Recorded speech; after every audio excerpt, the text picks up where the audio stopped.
Bienvenue dans It Was All a Dream. Aujourd'hui, je vous présente Sixteen, la cofondatrice du Crayon. Un média digital suivi par plus de 3,9 millions de personnes sur les réseaux.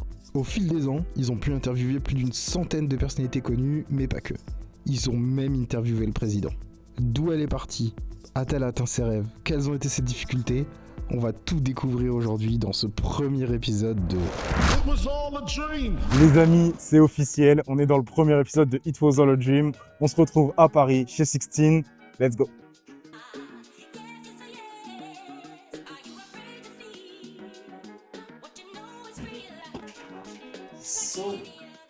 Déjà, merci pour ce premier épisode finalement. Merci à vous d'être venus et de vous êtes déplacés surtout. Franchement, avec grand plaisir. En plus, on est super bon avec les c'est cool. C'est cool. La grande question que je vais poser du coup à tous mes futurs invités, mais la première du coup inaugurée, c'est pourquoi on est ici? Parce qu'on est là où tout a commencé. Donc pourquoi on est ici? Qu'est-ce qui fait de ce lieu un lieu si spécial pour toi? Pourquoi on a démarré ici? Parce que c'est ici qu'on a tourné notre premier gros débat sur cette table, qui est d'ailleurs toujours sur la chaîne, qui était un débat sur le féminisme avec Julien Rochdy, un masculiniste, et Maëlle Butterself, une féministe. Et c'est notre premier gros débat qui nous a vraiment lancé sur YouTube, qui a fait des millions de vues assez vite. À l'époque, on n'avait même pas 5000 abonnés sur YouTube. Le débat a explosé en termes de qualité. Moi, tu me voyais ici avec une caméra, il y avait Antonin de l'autre côté, il y avait une lumière là, enfin, ça ressemblait à rien. Et c'est ce débat-là qui a vraiment fait que ça a explosé pendant le Covid. Ok. Et donc c'est pour ça que je trouve ça important de revenir à la base de quand une chaîne a vraiment est partie quoi. Qui était au tout début de la création de la chaîne YouTube. Et donc voilà, donc je trouve que c'est un beau lieu pour commencer. Je me rappelle, moi, pendant le Covid, c'est là que j'ai commencé à vous suivre de manière très assidue, les débats. Alors, moi, en plus, j'aime les débats, j'adore ça. Donc, c'est là que j'ai commencé à suivre de manière assidue. Et c'est vrai qu'il y a eu une montée fulgurante du Crayon, que ce soit en termes de qualité, en termes d'audience, en termes de tout un tas de choses. Et c'est ultra cool, du coup, d'être là où ça a commencé. Vraiment, je trouve ça génial. Vraiment, d'en savoir plus sur ton parcours à travers tout ça. Alors, moi à la base j'habitais en Suisse avant de lancer le Crayon. Je suis parisienne, j'ai toujours vécu à Paris, mais j'ai déménagé en Suisse parce que ma mère avait bougé pour son travail. Quand je suis arrivée en Suisse, moi je suis une passionnée de politique depuis vraiment que je suis petite. J'ai toujours dû m'adapter aux discussions des parents, aux débats. Et au bout d'un moment, je me suis dit, il faut absolument que je lance un média qui parle aux jeunes, parce que j'avais réalisé que moi, les seules personnes avec lesquelles je pouvais parler de politique en cours, c'était mes profs. Que les jeunes de mon âge ne s'y intéressaient pas déjà à la base. Et en plus, quand tu es dans un lycée français étranger, tu t'y intéresses encore moins. Et donc je me suis dit, il faut lancer un média qui parle aux jeunes. J'en ai parlé avec mon frère Valorant qui faisait déjà de l'entrepreneuriat, mais dans d'autres domaines qui n'avaient rien à voir. Et on a voulu jumeler deux idées, qui étaient le fait de faire un média de débat pour les jeunes qui reçoit tous les bords politiques. Mais à la base, on devait être qu'un média politique, on devait traiter que de politique. Et puis après, évidemment, au fur et à mesure, Antonin et Jules sont arrivés, tout s'est affiné, tout s'est développé. Donc même la ligne éditoriale a beaucoup bougé. Mais à la base, c'était vraiment l'idée. Et donc c'est quand je suis revenue à Paris qu'on a vraiment bien lancé le truc à la fin de ma terminale. Okay. Donc en fait, j'étais assez jeune. Enfin, je suis toujours, je suis pas une année, mais c'est parti de là en fait. Okay. Mais c'est ouf, à 18 ans, de se dire je vais lancer un média. Enfin, beaucoup d'entrepreneurs, je vois beaucoup plus de temps, mais beaucoup d'entrepreneurs et d'entrepreneuses se lancent très très jeunes, 18, 19, 20 ans, mais t'es la seule personne que je connais qui à 18 ans se dit ok, je vais lancer un média. Habituellement, les personnes se tournent vers d'autres disciplines, peut-être plus créatives, donc la vidéo, la photo, etc. Moi, c'était mes premiers business, c'était de la photo, faire des photos en soirée. Et donc, c'est vrai que je trouve ça ouf, finalement, premièrement, la maturité et la conscience qu'il faut pour se dire, ok, il y a un vrai besoin, idéologiquement, pour aider là-dessus. Et puis en plus, on le voit avec les récents événements que finalement, les jeunes s'intéressent moins. Et je pense que s'il y a de plus en plus de personnes qui s'intéressent, c'est probablement grâce à des médias comme le vôtre. Moi, je trouve que c'est précurseur là-dessus et vous avez vraiment pu avancer plein de choses. On essaie. Après, c'est vrai que moi, j'ai remarqué qu'il y avait une grosse fracture justement entre les médias et les jeunes et entre la politique et les jeunes. Les médias ne savaient plus communiquer pour les jeunes et les politiciens ne savent toujours, même aujourd'hui, ne savent pas communiquer avec les bons codes des jeunes. Et en fait, je me suis dit, j'aime trop la politique. Au bout d'un moment, la société, ça va devenir compliqué. C'est dans une démocratie, les extrêmes sont de plus en plus présents et qu'ils ne veulent même pas discuter ensemble. Nous, il fallait qu'on crée un terrain neutre, un terrain où les gens peuvent se rencontrer, peuvent débattre, peuvent échanger. Et en fait, vraiment pour réunir la société, réunir des gens qui à la base ne sont pas d'accord, mais en fait ont quand même beaucoup de choses pour s'entendre, même s'ils sont fondamentalement pas d'accord sur certaines idées. Et aujourd'hui, c'est évidemment aussi l'objectif des politiques de leur rajouter des couches pour créer un peu d'animation, tu vois, c'est ça, le but, c'est même un peu du divertissement. Mais en fait, c'est dangereux parce que tu ne discutes pas avec quelqu'un qui représente quand même beaucoup l'électorat français, que ce soit d'un extrême ou d'un autre. Et tout ça parce que vous n'avez pas les mêmes idées, mais en fait, oui, je comprends, parce que du coup, tu veux montrer après pour les gens qui te suivent, regarde, on n'en parle pas, c'est les ennemis. Mais en fait, la majorité des politiciens sont même potes entre eux, alors qu'ils sont même pas des rapports politiques, c'est évidemment le peuple ne le sait pas. Et je suis en mode, en fait, les gars, vous pouvez ne pas être d'accord sur plein d'idées, on peut élire des gens dans une démocratie, donc avec un bulletin de vote, etc., super, mais justement échanger entre vous, discuter, ça se trouve, il y a même des accords qui se font, il y a même des pays comme l'Allemagne, où ça c'est une coalition, il y a plein de partis différents qui sont là, qui discutent pour leurs idées.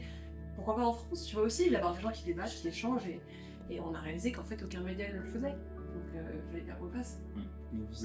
Est-ce qu'il y a un élément déclencheur lorsque vous vous êtes lancé, où tu t'es dit, ok, on tient un truc, et je sais pas où est-ce que ça va nous mener, mais il va se passer des trucs cool, et on va vivre des expériences, et on verra où est-ce que ça nous mène. C'est quand le débat qu'on a fait ici a commencé à marcher. Là on s'est dit, ok, tu peux pas faire pire en termes de qualité, mais tu peux pas faire pire. Vraiment, je te promets. Limite, si vous arrivez à retrouver des extraits au montage, mais le truc, c'était atroce. En plus, même moi, tu vois, sur la vidéo, je suis brune, tu m'en reviens pas, je suis brune, j'ai genre 15 kilos de plus, il n'y a rien qui va sur le truc. Et quand je te dis, un débat qui est aussi laid visuellement, a aussi bien marché, c'est qu'on tient un truc. Ouais. Et en fait, on a continué après à innover, parce que à la base, on voulait recevoir absolument des politiques. On partait du principe que plus on recevait un politique connu, plus la vidéo allait marcher. Que plus on recevait quelqu'un connu, plus ça allait marcher. Et on a essayé, au début, on avait reçu genre des Bob Sinclair, à l'époque, on avait reçu Bardella au tout début, parce qu'il était pas beaucoup connu qu'aujourd'hui, on avait reçu François-Xavier Bellamy, on avait reçu quelqu'un du NPA, on avait vraiment reçu plein de gens et personnels de plein de bords politiques différents, mais en fait, on réalisait que même quand tu recevais des gens comme ça n'avait pas forcément des vues, alors que les gens pouvaient être quand même assez connus. Et en fait, c'est quand on a reçu justement, tu vois, May Bettercell, donc Louise Aubéry, ou Julien Rochdy, ils ont leurs idées politiques, mais ils ne sont pas politisés au sens littéral de ils ne veulent pas devenir députés, ils ne veulent pas devenir ministres, ils ne font pas de politique. Et en fait, on a réalisé qu'en fait, il fallait qu'on reçoive des leaders d'opinion politisés plus que des politiques au sens littéral du terme. Parce qu'en fait, ce sont des gens qui sont très suivis sur les réseaux sociaux pour leurs idées, partagées et quand même liées avec certains camps politiques, mais qui ne sont pas là à faire de la politique sur le terrain, donc ils sont pas là avec des langues de bois, à faire attention à leur image, et qu'il faut trop too much parce que en fait, leur carrière dépend de ça.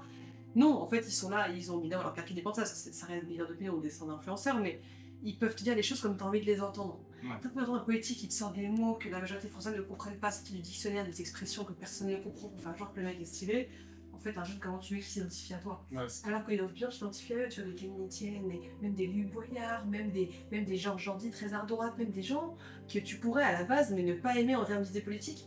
En fait, c'est plus facile de s'identifier parce qu'ils parlent comme toi, ils sont là comme toi. Parfois, ils peuvent lâcher un mot vulgaire, mais on va prendre comme ça en fait, tu vois. Ouais, c'est clair. C'est là qu'on a compris qu'on tenait un truc. Et en fait, après, on a innové, on s'est amélioré, on a acheté des vraies caméras. À l'époque, on a commencé à avoir des caméras, donc on est aussi beaucoup avec des téléphones. Ça ressemble à rien. Mais c'est ouf. Après, c'est ce qu'on se disait en off tout à l'heure. En fait, il vaut mieux que ce soit fait que parfait. Et en fait, tu vois, le premier message à la limite que j'aimerais bien laisser dans cette vidéo, c'est on a tous commencé quelque part. Ouais, on commence tous parfois avec des caméras pas ouf. Et c'est Roman Fressinet qui disait ça. Moi, je fais mon mantra de cette phrase, c'est faut accepter parfois d'être éclaté. Faut accepter au début d'être éclaté au sol, de pas réussir. On a tous eu un day one. Je pense que quand t'es descendu de ton temps en Suisse, que tu es revenu à Paris et que tu t'es dit ok, je veux faire ça, tu t'es retrouvé face à une montagne. Je pense pas que le day one t'as tout éclaté de direct. Les gens qui acceptent pas d'être nuls au début, ou du moins de pas être au maximum de ce qu'ils peuvent être. Les gens, ils pensent que tu vas y arriver et que tu vas être de bonne qualité direct, alors qu'il faut accepter d'être quand même éclaté avant de réussir à fournir quelque chose.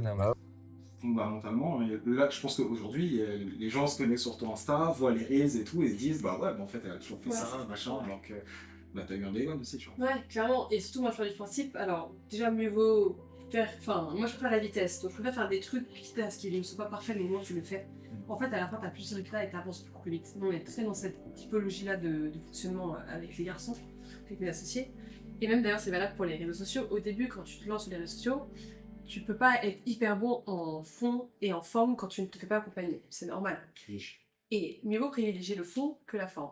Et en fait, c'est pareil là, on s'est dit, nous, on a un truc, ça a bien marché parce que du coup, le fond était bon. On aurait le nombre de vidéos que tu peux voir, trop belles en termes de qualité, mais il n'y a pas de fond. Du coup, moi, j'aimerais bien revenir sur comment tu t'es senti face à tout ça. Tu quittes la Suisse, tu as 18 ans, tu parles d'une idée à ton frère, il dit « Ok, je suis chaud ». Comment tu te sens face à tout ça? C'est quoi ton mindset à cette époque-là?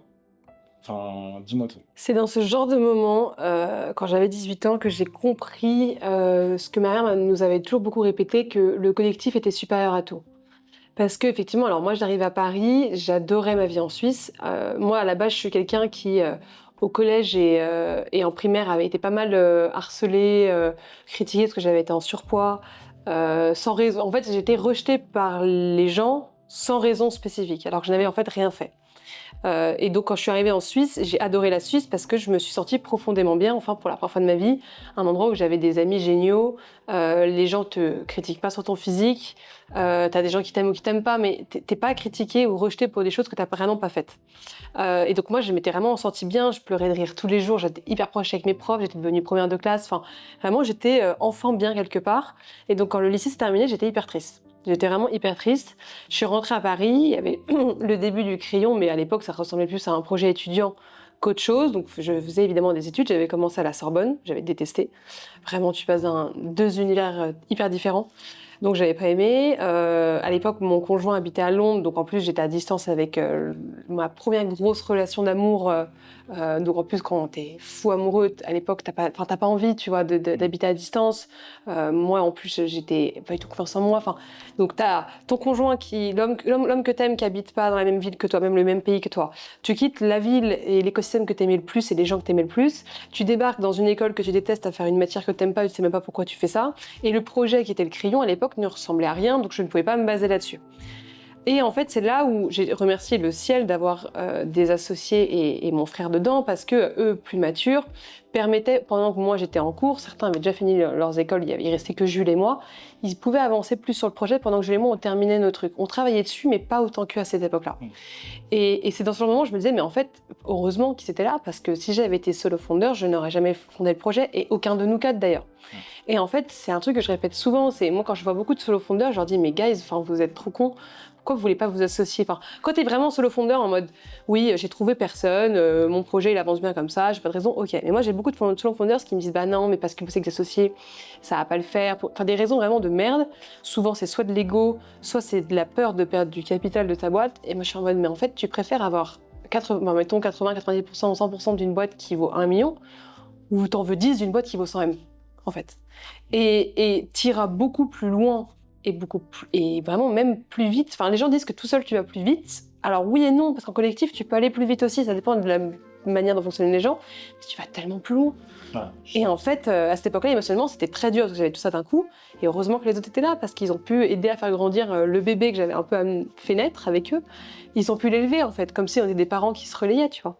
Pendant que moi, j'arrivais j'ai changé d'école en cours d'année, j'ai pu avoir un bachelor j'avais vraiment beaucoup de temps à mettre sur le crayon. J'avais des stages à la fin d'année que je mettais, que genre mon maître de stage, ça devait être Antonin, tu vois, ou Valran. Enfin, l'école, ça les rendait ouf en plus parce qu'ils étaient méga malveillants avec moi, donc j'avais très mal vécu l'école. Heureusement que j'avais le crayon à côté. Ouais. Donc en fait, non, moi ça m'a sauvée, ça a été une vraie bouée de sauvetage le crayon. Sans ça, je sais pas ce que je serais devenue aujourd'hui. Enfin, honnêtement, hein. Ça a été le projet d'une vie, mais en même temps, j'y croyais tellement. Le projet était tellement génial, c'était tout ce que j'aimais, un mélange de journalisme. À la base, c'était un mélange de journalisme et politique qui était vraiment tout ce que j'aimais. C'est devenu de l'entrepreneuriat après pur et dur, mais j'ai pu me raccrocher là-dessus. Aujourd'hui, je pense que je serais comme la majorité des gens de mon âge, à pas trop savoir ce que tu veux faire, à être en stage ou en fin d'études.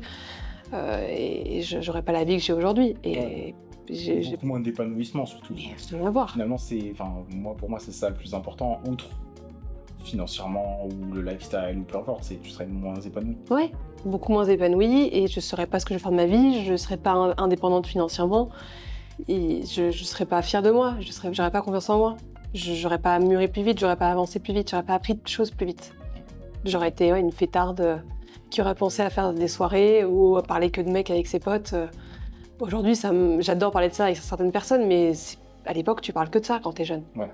Aujourd'hui, plus du tout. Donc, t'as même des amis que tu vois plus parce que t'as plus rien à leur dire, quoi. C'est clair. C'est toujours ultra inspirant de voir d'où quelqu'un a démarré. que ce soit dans un garage ou le salon de mon appartement, il y a toujours cette énergie particulière qui se dégage. Pour moi, c'est la preuve que l'endroit où on commence ne définit pas du tout l'endroit où on peut arriver. Et en me rendant au bureau du crayon, j'ai voulu comprendre quand est-ce qu'elle s'est autorisée à vivre tout ça. Et surtout, quels ont été les premiers moments clés pour elle au début du projet. Comme premier son de cloche, j'ai fait une école de communication marketing digital, que je ne vais pas citer parce que j'ai aucune envie de les mettre en avant. Il y avait une responsable du corps enseignant qui était méga malveillante avec beaucoup d'élèves, sans raison spécifique. Mais je pense que c'était une femme qui était elle-même très frustrée et pas bien dans sa peau en fait. Et sur le coup, tu le comprends pas trop. Moi, à un moment, j'avais présenté en projet de fin d'année le crayon, d'année de cours. Je me suis dit, j'ai fait mon stage dessus, autant que moi, ça me serve de travailler après même sur mes cours dessus. Et en le présentant, la meuf avait été trop bizarre à me comparer le crayon avec ce qu'elle faisait, alors qu'elle faisait vraiment de la merde, et ça n'avait aucun rapport, à critiquer Bob Sinclair en disant ouais, c'est pas un artiste, que tu vois, on disait qu'on avait reçu Bob Sinclair, des trucs trop bizarres, tu vois. Et je comprenais pas, elle était méga malveillante avec moi, elle faisait tout pour être vraiment mal intentionnée, tu vois. En plus, moi j'étais vraiment l'élève, j'étais jamais absente, jamais en retard. À un moment, je voulais aller à la Commission européenne avec un de mes associés pour interviewer Ursula von der Leyen. Je prends la phrase. À un moment, je devais aller à la Commission européenne pour interviewer avec un de mes associés, Ursula von der Leyen, qui est la présidente de la Commission européenne. Et là, on se retrouve, du coup, je dois demander à l'école de juste, pendant 2 jours, de rater l'école juste 2 jours pour quand même aller interviewer la présidente de la Commission européenne. Et au lieu de me dire soit très gentiment non, ou tout simplement de me laisser y aller, parce qu'en fait, plus tu as une élève de ton école qui réussit, meuf, en fait, plus ton école va être portée. Et puis surtout, j'apprenais des choses qui m'auraient même pas permis de faire 1/10 de ce que je faisais. Donc c'était vraiment, mais à tous les niveaux, c'est logique quand tu es un prof, responsable des élèves, de faire ça. Et elle m'avait prise dans son bureau en me disant que, mais une manière méga manipulatrice et vraiment même limite perverse, de si j'allais rater mon année, j'allais avoir 0. En mode vraiment, en fait, tu peux pas y aller, sinon en fait, tu rates ton année. En fait, tu vois. C'était vraiment dit, mais de manière méga manipulatrice. Et là, j'ai compris en fait que la meuf était méga frustrée, mais je me suis dit, je comprends pas le calcul qu'ils font, mais c'est pas grave. Et donc après, je devais absolument toujours être bonne élève, etc. Parce que je savais qu'elle me fliquait, je savais que je me faisais surveiller, enfin, c'était vraiment pas évident. Et donc ça, c'était le premier son de cloche, c'est que je me suis dit, si ça énerve autant quelqu'un, alors que je ne vois pas pourquoi ça devrait énerver, au contraire, c'est qu'il y a déjà un premier truc qui commence à bien marcher. Et après, l'autre fois où je me suis vraiment dit, ok, ça va être... je sais plus exactement l'intitulé de ta question, mais ça va vraiment devenir quelque chose, j'y crois, enfin c'est bon, je fais un truc que j'aime, c'est quand j'ai signé mes premiers clients. Ouais. Au bout d'1 semaine à plein temps sur le crayon, j'avais enfin fini l'école, il me restait que quelques mois de stage que je faisais au crayon, mais du coup j'avais vraiment fini les cours. Je me retrouve à devoir closer un client à 40K. J'avais jamais closé le client de ma vie, j'avais jamais fait de cours de commercial, j'avais même pas, j'avais 20 ans à l'époque, tu vois, même pas. Je me retrouve à devoir négocier tout ça, mais aucun sens, et j'arrive à signer 40 000 balles de devis d'un prestat, où après en opérationnel, ça s'est avéré d'ailleurs beaucoup plus compliqué, parce qu'à l'époque, on n'avait pas du tout de communication entre l'OP et le commercial, et même pas vraiment d'OP, c'est nous-mêmes qui faisions un peu tout. Donc ça n'a pas été ce deal, vraiment, on n'a pas été si mal, mais ça n'a pas été le meilleur deal de l'année. Mais moi, j'étais méga fière d'avoir réussi à faire signer 40 000 balles au bout de même pas 1 semaine de plein temps. Et en fait, j'arrivais vers mes associés, je leur ai dit, mais en fait, les gars, voilà, ça va être ça mon job. En fait, c'est moi qui vais ramener les clients. C'est moi qui vais trouver les clients. En fait, c'est mon truc. J'aime ça, j'ai ce truc naturel qui fait que je m'entends bien avec les gens, que je suis hyper empathique, je veux vite savoir comment les closer, je sais ce qui sera bon pour eux, etc. Enfin, je suis en mode, ok. Et donc, c'est comme ça qu'après, j'ai vraiment eu confiance en ce qu'on faisait. Ah ouais. C'est toujours difficile d'avoir... je pense que tout entrepreneur a besoin d'un déclic pour entendre... plus qu'entendre les autres, tu dis, ah, ouais, c'est possible, tu vas y arriver, machin. Un truc qui montre que c'est possible. Et matérialiser ses rêves, c'est jamais quelque chose de très, très simple. Je pense que sinon tout le monde le ferait. Et je pense que vivre ses rêves, ça demande du courage, ça demande de l'audace. Et là, tu vois, toi, c'est ce dont tu as fait preuve. La majorité des gens, un prof qui a plus une figure d'autorité, leur dit, écoute, voilà, le fais pas, tu vas foirer, machin, ils ne seraient pas allés au bout. Non. Et toi, en fait, ça a été le son de cloche pour te dire, ah, les gars, c'est une bonne nouvelle, c'est qu'il y a un truc qui se passe bien, quoi. Finalement, c'est encore mieux. Ouais, finalement, c'était encore mieux. De toute façon, moi, j'adore, plus les gens sont durs avec toi, sont malveillants, sont jaloux, plus ça te donne des armes pour, en fait, encore mieux réussir. Donc aujourd'hui, je suis ravie d'avoir vécu cette période qui a été difficile parce qu'elle m'a vraiment mis du harcèlement. Moi, j'ai même ma mère qui avait dû débarquer à l'école un jour scandalisée en allant voir la directrice parce que c'était lunaire. Enfin, même moi, je perdais tous mes moyens. Alors franchement, j'ai du caractère, je me laisse pas abattre facilement. C'était de la vraie manipulation et du vrai harcèlement moral, tu vois. Et c'était allé loin le truc. Et au contraire, aujourd'hui, je suis ravie d'avoir eu des périodes comme ça parce que ça t'apprend 10 fois plus de choses. Et aujourd'hui, mais je pense qu'elle doit forcément voir passer mes posts LinkedIn ou autres. Mais ça me, vraiment, je le dis, ça me fait plaisir à la base, aujourd'hui, je m'en fous, mais vraiment, ça me fait quand même plaisir de me dire qu'à un moment, elle a dû voir ça passer en se disant putain, mais qu'est-ce que j'ai été conne quoi d'avoir agi comme ça. Ouais. Et ça me fait plaisir que les gens qui se comportent mal avec les autres de manière injuste, en fait, en payent toujours le prix au bout d'un moment. Ouais, Ça, je trouve ça vraiment génial. C'est un petit côté justicier, ça. Ouais, moi j'aime bien. C'est une phrase de Soprano, moi, que j'aime beaucoup et c'est l'une des phrases que j'écoute le plus dans le business, que je réécoute même dans les moments difficiles, c'est de me dire trop bon, trop con, mais gagne à la fin. Et en fait, si tu fais les choses bien, peut-être qu'il y a des moments où tu vas te faire niquer, mais globalement, dans l'ensemble, tu te feras plus souvent, il t'arrivera plus souvent des bonnes choses parce que tu te comportes bien, que tu fais les choses bien, que tu as vraiment un cœur de faire les choses correctement, plutôt que de fois où tu vas te faire niquer. Et oui, les fois où tu vas te faire niquer, ce sera jamais agréable, mais fondamentalement, la majorité du temps, tu ne te feras pas niquer. Ouais, c'est vrai. Bah, c'est le but, hein. Ouais, c'est clair. C'est clair.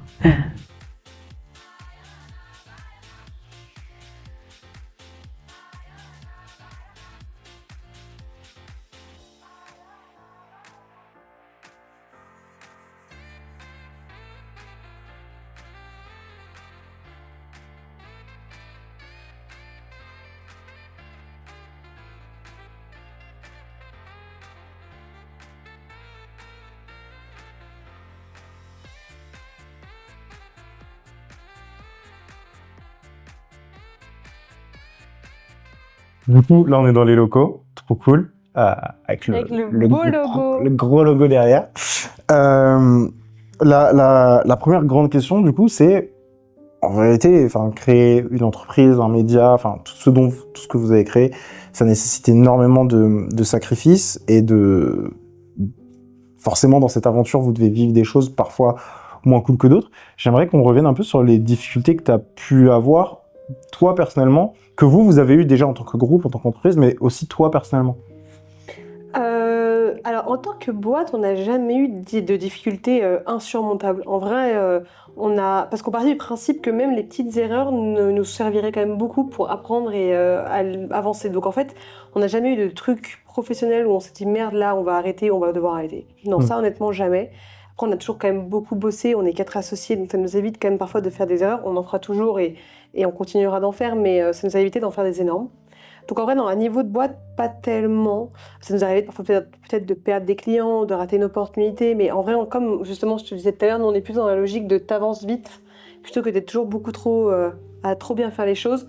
Donc ça fait qu'on est sur tellement de fronts en même temps, que si t'as un ou deux fronts qui lâchent, t'as quand même tous les autres qui sont activés, donc c'est pas grave. Et puis le fait d'être 4, c'est que t'es quand même tout le temps partout aussi, donc c'est très utile. Non, en vrai, les plus grosses difficultés qu'on a vécues, je pense que chacun, c'est plus à titre perso. Alors moi, le plus gros, c'est de réussir à adapter vie privée et vie pro. C'est le plus difficile, et surtout de réussir à pas s'ennuyer dans sa vie pro, dans sa vie perso. C'est-à-dire qu'aujourd'hui, moi, ma vie pro, je ressens beaucoup plus d'émotions la semaine, je suis beaucoup plus stimulée et je ressens plus de sensations quand je bosse avec des événements, des up and down, tu signes un client et un truc de fou qui se passe. Enfin, ça me procure beaucoup plus de joie et même de dopamine que ma vie perso. Et en fait, c'est normal, mais du coup, c'est essayer de trouver un équilibre dans ta vie perso déjà où tu passes quand même suffisamment de temps avec les gens que tu aimes, et surtout où tu arrives à autant aimer ça, parce que tu as ce danger de beaucoup trop du coup te focaliser sur ta vie pro parce qu'elle t'apporte plus que ta vie perso. Ce qui était le cas pendant pas mal de périodes de ma vie. Donc ça, c'est le plus difficile. Et puis après, surtout de réussir à faire comprendre à des gens qui ne sont pas entrepreneurs dans ta vie perso que en fait, parfois ils pourront jamais comprendre ce que tu vis. C'est-à-dire qu'il y a un moment, bah ouais, tu bosses tout le temps, t'as envie de bosser, t'as pas envie d'être en vacances, t'as envie de retourner de revenir à la réalité, parce qu'en fait t'aimes juste trop ça. Et eux, ils comprennent pas ça, donc parfois ils se vexent ou ils pensent que c'est eux le problème, alors qu'en fait pas du tout. Juste c'est des gens qui peuvent pas comprendre. Donc parfois t'as waouh, excuse-moi, j'ai eu peur genre. Donc parfois t'as cette différence là qui est pas facile pour les gens de ton entourage, je pense. Puis en vrai, non. Après, je me suis déjà pris un bad buzz, je me suis déjà pris une séparation de couple. T'as déjà eu des trucs chiants, mais en fait, tant que ma boîte, moi, tenait, j'arrivais à me tant que ma boîte tenait et que tout allait bien, je savais que je pouvais me remettre de n'importe quoi de ma vie perso tant qu'il n'y avait pas de problème de santé d'un proche ou autre, bien sûr. Ouais. En vrai, tout cet obstacle, le fait de concilier vie professionnelle, vie personnelle, comment toi, aujourd'hui, tu as réussi à gérer ça? Moi, je sais que moi aussi, hein, ça a été un vrai sujet au début de se dire, bah voilà, j'ai une vie perso qui est ce qu'elle est, qui est stimulante, mais sur d'autres points. Moi, je sais que je compartimente énormément. Je suis pas la même personne dans le travail que dans ma vie perso. Et du coup, c'est le fait de compartimenter qui, moi, m'a permis de gérer ça. Mais toi, comment t'as pu gérer tout ça? Ah non, moi, je compartimente pas. Je suis exactement la même. Et donc, avec les trucs bien qui vont avec et les trucs négatifs, mais je change pas. Enfin, parfois, là, tu vois, on a fêté j'ai fêté mon anniversaire l'autre jour. Il y avait énormément de clients qui étaient là. Et parce qu'en fait, les clients deviennent mes potes, ou même certains clients, je sais qu'ils vont devenir mes potes. Ouais. Et les mecs, on se rit, enfin moi je suis autant libre que dans les normales, c'est-à-dire que je fais tout le temps des blagues, je suis tout le temps en second degré, je suis hyper cash, parfois je sors des trucs. Enfin, si tu ne sais pas comment je fonctionne ou si t'es pas ouvert d'esprit, tu peux me dire, mais attends, elle est complètement charmée la meuf, tu vois, je suis une hyper active, je suis hyper extravertie, donc quand je suis avec des gens que j'aime, je pars en furie, en excitation, et il faut aimer des profils comme ça. Et en vrai, là j'avais même beaucoup de clients qui étaient là, certains même que j'avais jamais vus encore en vrai. Heureusement, je savais très bien que ça matcherait, mais c'était en mode, mais écoute, moi je t'armée, genre c'est énorme, tu vois. Et c'est ça que j'adore, c'est que je suis pareil dans les deux, et t'aimes ou t'aimes pas. Mais j'ai pas envie, moi j'ai pas envie de devoir me puiser l'énergie à compartimenter, parce que je pense que ça va me prendre trop d'énergie et que ça va encore plus me fatiguer. Ouais, mais après, ça nécessite de se connaître, et c'est important, hein, ce boulot que t'as fait. Moi, je sais que c'est parce que je me connais bien, et je sais que ma vie, la manière dont je conçois ma vie personnelle et la manière dont je conçois ma vie professionnelle sont incompatibles. Et j'ai pas envie que ce soit des mondes qui se rencontrent, tu vois. Ouais, je comprends. Mais par contre, je comprends aussi, tu vois, l'énergie dans laquelle tu es, où bah, c'est un vrai sujet et ça demande, du coup, toi, ça te demande zéro effort et tu kiffes et c'est trop bien. Ouais. C'est trop bien. Je préfère ça. Après, moi, j'aime même mélanger les deux. Moi, si je peux même mélanger les deux parties, ça me dérangerait pas du tout, au contraire. Est-ce qu'il y a déjà, à titre perso, un moment où tu t'es dit, vas-y, j'ai envie d'autre chose, ou dans une pause, j'arrête Non. Non, pas pour l'instant. D'un côté, tant mieux, parce que ça fait quand même 4 ans et demi, 5 ans que je fais ça, donc tant mieux, mais non, jamais voulu abandonner. Au contraire, ça a été souvent l'une de mes plus grosses forces quand ça allait pas, c'est que je savais que cette partie-là était stable. Ça était stable et surtout que j'aime aller au bureau. Tu vois, le dimanche, j'ai hâte de lundi. Je suis pas méga contente d'être vendredi soir particulièrement. Enfin, moi, j'adore bosser, j'adore avoir des événements, j'adore avoir des trucs. Donc, non. Non, en vrai, vraiment pas. Je pense vraiment pas. Non, j'ai eu des moments où j'étais crevée. Je sais que t'es dans de vacances, t'es dans le repos, mais pas au point de vouloir arrêter ce que tu fais. Et surtout, je sais très bien qu'aujourd'hui, je pourrais pas avoir un meilleur quotidien que ça. Mais c'est ouf, parce que finalement, tu t'es créé ta vie de rêve. Et ça, moi, c'est ce que je respecte le plus au monde, vraiment. Les personnes qui se créent leur réalité malgré des moments de potentielles difficultés ou autres. C'est vraiment quelque chose que je respecte énormément. C'est un peu ça. Après, ça a demandé beaucoup plus de sacrifices et de prise de risque que ce qu'on pense. Bien sûr. De moments beaucoup plus durs au début et ça met du temps avant de penser que ça a bien marché. Et non, moi ce que j'aime surtout le plus, c'est de travailler dans un environnement avec des gens avec qui tu veux travailler, des gens différents, des mentalités différentes, des gens qui s'apportent des choses différentes. Enfin, vraiment ce côté collectif, ce côté équipe de foot, tu vois. Et j'adore ce mood-là, j'adore moi arriver au bureau et voir les gens avec qui je bosse, faire des petites blagues, être un peu les taquiner, tu vois, ça j'aime bien. Et tout le monde a des personnalités très différentes, t'en as, ils ont pas du tout envie que j'arrive et je leur fasse des petites blagues, du coup je fais encore plus avec des gens comme ça, à l'inverse, qui sont, je sais pas, enfin j'aime bien. Ouais, mais ça se ressent quand on est rentré tout à l'heure, c'est une bonne énergie, c'est une good vibes, et je pense que les vibes et l'énergie, ça se ressent, c'est quelque chose d'important. Et encore plus dans son équipe. Ouais, non, ici ils ont tous une bonne vibe, tout le monde est hyper différent, mais ils sont tous méga gentils et ils bossent tous bien, donc ça fait plaisir. Bon, c'est cool, c'est cool. Dans la manière dont tu abordais tes difficultés dans ta vie d'avant, entre guillemets, et aujourd'hui, est-ce qu'il y a eu un vrai switch? Comment tu gères tout ça aujourd'hui? Oui, complètement. Non, le premier gros switch, ça a été de savoir qu'aujourd'hui, quoi qu'il va m'arriver, sauf peut-être gros problème de santé de ma famille, je sais très bien que je m'en remettrai. Ok. Et ça, c'est une vraie force qui fait que oui, ça n'enlève pas la douleur ou le moment dur que tu vis quand tu as, je sais pas, une peine de cœur, un gros problème professionnel à gérer, une grosse fatigue. Ça n'enlève pas le moment difficile, mais tu sais, quoi qu'il arrive, que sur l'instant T, même si c'est dur, tu sais très bien que tu vas t'en remettre, que voilà, faut juste un peu de temps, etc. Mais t'es pas, tu fais quand même des choses, t'avances, tu te morfonds pas sur toi-même parce que tu sais que ça va aller. Et ça, c'est une force que j'avais peut-être déjà avant, qui faisait que la vie naturellement faisait que, mais dont j'avais peut-être moins la certitude. Et donc ça, c'est sûr. Et donc ça m'a vachement changé là-dessus. Puis le fait que tu prennes vachement plus confiance en toi te fait forcément changer de mindset sur en fait quasiment tout ce que tu fais. Forcément. Parce que ça, tu vois, ça te permet de plus facilement dire non. Moi, j'avais du mal à dire non aux gens, tu vois. Genre, là, je sais pas, les gens veulent te voir pour faire un appel, faire un call avec toi, tu leur rends un service. J'arrivais pas à dire non aux gens. Et en fait, à la fin, tu te retrouves à plus aider les autres que toi-même à avancer sur tes trucs. Donc, ça te crée, en fait, c'est chronophage et c'est trop chiant. Mais au début, j'arrivais pas à dire non, tu vois. Parce que par peur de, à l'époque, quand j'avais été rejetée plus jeune socialement, de me dire, là, si je dis non à quelqu'un, tu vois, en fait, ça avait encore des trucs. Mais aujourd'hui, plus du tout. Mais au début, t'avais vachement de patterns qui renaient de traumatisme plus jeune, ouais. Ouais. Et il y a des grosses déconstructions qui doivent se faire. Ouais, un peu, mais ça va. Je trouve ça bien quand t'es entrepreneur, ce truc. Enfin, l'entrepreneuriat te permet de te connaître. C'est un peu, je trouve, quand tu es entrepreneur, comme si tu faisais une crise de la quarantaine, que tu allais voir un psy, que du coup, tu étais obligé d'apprendre à te connaître, à savoir ce que t'aimes pas, les trucs où t'excelles, les trucs où t'excelles pas, les trucs que t'as envie de faire, les trucs que t'as plus envie de faire. Et du coup, tu te retrouves à avoir une connaissance de soi bien plus élevée que la normale. Et là, tu vois, quand tu me parles de ton switch de mindset entre la Sixtine d'avant et la Sixtine d'aujourd'hui,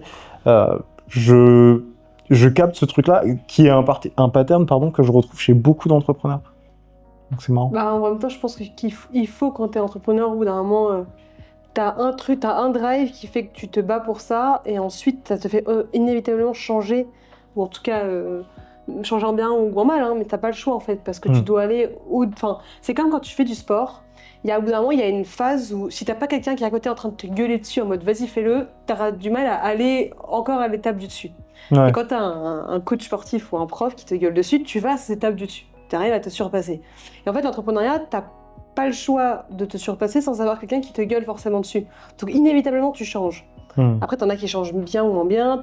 Moi, je vois des gens qui évoluent pas forcément très bien humainement, d'autres à l'inverse très bien. Après, chacun évolue comme il veut. Puis t'as aussi ton entourage qui compte beaucoup. Mais t'as pas le choix de changer. Après 2 heures de questions, on a décidé de faire une petite pause. Pendant ce temps-là, Isaac en a profité pour recueillir les points de vue de certains membres de l'équipe sur Sixtine. Je suis Jael, je suis attaché de presse au crayon depuis maintenant 1 an. Au surligneur du coup, donc vraiment une agence. Je m'appelle Valran Mouliberto, je suis le grand frère de Sixtine et cofondateur du groupe média Le Crayon. Sur Sixtine elle est spéciale. Elle était plutôt première de classe au lycée, ce qui n'était pas trop le cas de moi et de mon grand frère. Et donc du coup, c'était un peu la bonne élève de la famille et tout. Et elle s'est fait élire déléguée de classe et tout. Et à un moment, j'interromps. Donc du coup, pour moi, j'avais une vision, parce que Sixtine vivait en Suisse à l'époque et moi en France. Donc moi, j'avais une vision de Sixtine, très bonne élève, première de la classe et tout. Mais en fait, Sixtine, elle arrive, genre, elle a des blagues parfois, mais genre, on comprend pas tout de suite la blague. Mais après, quand je comprends, c'est drôle. Mais on comprend pas direct. Et elle faisait un apéro en Suisse avec ses potes. Donc j'écoutais un peu en faisant à bouffer, mais sans trop y porter d'intérêt. Et en fait, en gros, elle racontait un peu toutes les conneries qu'elles avaient fait de l'année. Et en fait, c'était en mode, attends, c'est ça, une élève première de classe. Et en fait, apparemment, ils mettaient du son en cours. Enfin, c'était pas le genre d'école que moi j'ai connu, tu vois. Je crois que je te retrouve les vidéos, mais ouais, il y a des vidéos, non, c'est vraiment. On enfermait le prof dans le placard, enfin, des trucs de ouf, c'est génial. Et ça, c'était une déléguée de classe première de classe, tu vois, c'était vraiment... On arrive à la fin de la vidéo. Est-ce que tu peux me dire un peu là où tu en es aujourd'hui, personnellement, professionnellement parlant, vis-à-vis du crayon, tout ça, où est-ce que vous en êtes aujourd'hui? Écoute, là, on a fait une très belle année à la fois d'hypercroissance, parce que là, on est sur une 2e vraie année d'activité d'agence, donc on est complètement en hypercroissance, donc on est ravis. Enfin, hypercroissance, c'est-à-dire qu'on a largement doublé le chiffre d'affaires de l'année dernière. Donc déjà là, le premier semestre, on a fait le chiffre d'affaires de l'année dernière. Ok. En un seul premier semestre. Donc on était hyper contents. Sauf qu'on a une de structuration en même temps. Généralement, c'est vrai que les boîtes font rarement une hypercroissance en structuration. Enfin, ça dépend des secteurs, mais ça arrive pas souvent. Du coup, on a énormément de coûts. On a beaucoup recruté. Alors, tu vois, on est 28 dans la boîte. On a largement plus que doublé par rapport à l'année dernière. Donc c'est assez hallucinant. Donc non, en vrai, par rapport à la boîte, on est content, on est juste crevé, mais tout se passe bien, on bosse avec des gens avec qui on aime bosser, on a des clients incroyables et on choisit maintenant avec qui on veut bosser, donc c'est assez cool aussi. Et puis non, vie perso, en vrai, j'ai trouvé un vrai équilibre, donc c'est plutôt assez agréable. J'ai suffisamment de temps pour à me reposer, à faire ma boxe, qui est une priorité, mon sport, à voir mes proches. Donc non, franchement, ça va. Il y a des moments, j'aimerais bien peut-être voyager un peu plus, donc cette année, j'ai pas mal voyagé. J'ai Ouais. pas envie de louper en fait des trucs plus tard en me disant merde, j'ai pas eu le temps de les faire. Alors justement, j'ai aussi voulu être entrepreneuse pour avoir un maximum de liberté. C'est clair. Tu vois, de pouvoir te dire, tiens, tu pars en congé quand tu veux, c'est un peu le cas et c'est quand même hyper agréable. Et puis surtout, non, et puis, non, franchement, tout se passe bien partout. Trop cool. Donc franchement, non, ça va. Magnifique. Un peu. Du coup, comment tu te sens lorsque tu regardes en arrière? Par rapport à tout ce qui a été accompli et tout, enfin, il y a quand même eu des choses folles qui ont été faites, vécues. Ouais. Comment tu te sens quand tu regardes un peu en arrière? Ils ont tous essayé d'être chiants au même moment. Non, alors c'est vrai que c'est marrant parce que le cerveau a tendance à oublier les trucs négatifs que tu vis. Faut vraiment que je me concentre pour me rappeler les difficultés que j'ai vécues, pour me rappeler d'où je viens et où je suis aujourd'hui. Non, j'ai beaucoup de fierté, mais pas autant que ce que j'aurais pensé. Ok. Je pensais vraiment que j'aurais été plus fière que ça. En fait, non. En fait, parce que je pense que comme on a quand même vachement bossé, j'ai pas de fierté. Limite, je trouve ça normal qu'on en soit arrivé là où on en est, dans le sens où on a quand même bossé plus que la majorité des gens qu'on connaît. On a eu des bonnes idées au bon moment, on est 4 associés, on a fait des sacrifices, donc je trouve ça aussi légitime. Ouais. D'un côté, qu'on arrive à avoir ces résultats-là, d'un côté, tant mieux, parce qu'il y aurait un problème. Donc fière, mais surtout reconnaissante en fait. Reconnaissante de bosser avec des gens que j'aime, d'avoir des associés aussi géniaux, de bosser avec mon frère. C'est ça qui fait en fait tout le kiff au vrai au quotidien. Ah, tu m'étonnes. Donc oui, non, il y a surtout, ouais, non, plus la fierté personnelle de prise de confiance en soi, de travailler sur soi-même, de mieux se comprendre, de faire autant de sport. Ça, c'est vraiment de la fierté à titre perso. Professionnel, en vrai, je trouve que c'est vraiment, c'est mérité par tout le temps qu'on met dessus et tout ce qu'on a sacrifié pour. Donc, Du coup, c'est quoi les projets futurs pour le crayon et même pour toi, en fait, c'est quoi les projets? Les prochains rêves, les prochains steps? l'un de mes rêves, je maintiens. L'un de mes rêves avait été qu'on reçoive le président de la République, on l'a reçu. Genre, jamais cru que ça arriverait aussi vite. Ça, j'avoue que c'était un bel, j'allais dire en anglais, achievement, mais une belle réussite. Non, l'un de mes autres rêves, c'est un jour d'animer le débat du second tour de la présidentielle. Ah ouais. Ça, c'est un de mes vrais kiffs. Et un jour de présenter une émission à la télévision. Ok. C'est à vous, TF1, France, ce que tu veux. Je sais que j'y arriverai, j'en suis convaincue. Je suis pas du tout pressée, je suis encore très jeune. Et j'ai pas encore toutes les compétences pour le faire, je te reconnais volontiers. Mais c'est un truc que j'ai très envie de faire, et parce que je voulais quand même faire du journalisme à l'époque. Moi, les personnes que j'admire le plus dans l'entrepreneuriat en tant que femme, c'est des journalistes, c'est pas des entrepreneurs. Donc en fait, c'est que je rêve quand même de faire ça plus tard. Mais c'est quand même dans la suite logique de tout ce qu'on fait, donc voilà. Pour la boîte, non, on veut continuer vraiment à bien se développer, financièrement, structurellement, et surtout à devenir un jour le plus gros groupe média de notre génération. Donc continuer à racheter ou développer d'autres médias, on verra, on n'est pas pressé, si les opportunités qui se présentent, on le fera, sinon non. Mais continuer sur cette belle lancée. On était ravis des Pays de France, c'est un vrai bon case study de racheter un média que tu rachètes, que tu développes encore mieux derrière, que tu fais encore plus grossir. Et l'objectif, c'est de faire ça dans d'autres thématiques, évidemment sur le digital. Trop cool, trop cool. Ouais, Et est-ce qu'il y a un truc que tu aimerais chuchoter à l'oreille de la jeune Sixtine? On a tous ce truc de dire, ouais, on veut aller discuter avec notre jeune nous. Moi, je veux pas que tu discutes avec elle, juste tu lui dis un truc et après, elle doit se débrouiller avec ça pour Que la vie est prochaines bien années. faite. La vie est profondément bien faite. Donc parfois, c'est un truc difficile qui t'arrive, en fait, c'est pour une bonne raison. Et ça te permet de rester méga optimiste et positif. Donc vraiment, que la vie est profondément bien faite. Et parfois, quand tu penses qu'elle l'est pas, en fait, si. Et il y a toujours une bonne raison, mais tu t'en rends toujours compte plus tard, avec le temps. Sixtine est l'une des entrepreneuses et même une des personnes les plus authentiques et sincères que j'ai jamais rencontrées. Et ce premier épisode pouvait pas mieux tourner. Après avoir vu de près comment ils sont passés d'interviews filmées au téléphone à une entrevue avec le chef d'État, je peux vous assurer une chose. Le succès du crayon repose sur un travail acharné et un passage à l'action constant. Ils ont su se dire quelque chose d'ultra important. C'est pas parfait, mais au moins on aura fait quelque chose et c'est mieux que rien. Et grâce à ça, ils ont pu vivre leur rêve. It was all a dream.